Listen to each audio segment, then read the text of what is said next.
அஸ்ஸலாமு அலைக்கும் வரஹ்மத்துல்லாஹி வபரகாத்துஹு. தினமும் ஒரு ஹதீஸ். சிலவைகளை விட்டும் பாதுகாப்பு தேடுதல்.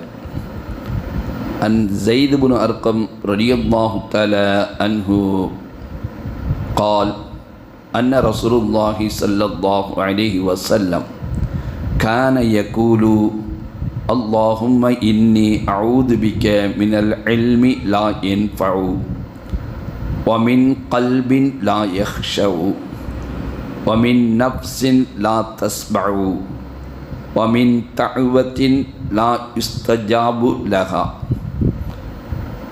ஸஅத் இப்னு அர்கம் ரலியல்லாஹு தஆலா அன்ஹு அவர்கள் அறிவிக்கின்றார்கள், நபி ஸல்லல்லாஹு அலைஹி வஸல்லம் அவர்கள், யா அல்லாஹ், பலன் தராத கல்வியை விட்டும், அச்சமற்ற உள்ளத்தை விட்டும், மன நிறைவு கொள்ளாத ஆத்மா நப்ஸை விட்டும், ஏற்றுக்கொள்ளப்படாத துஆவை விட்டும் உன்னிடம் பாதுகாப்பு தேடுகிறேன் என்று நபி ஸல்லல்லாஹு அலைஹி வஸல்லம் அவர்கள் துஆ செய்வார்கள்.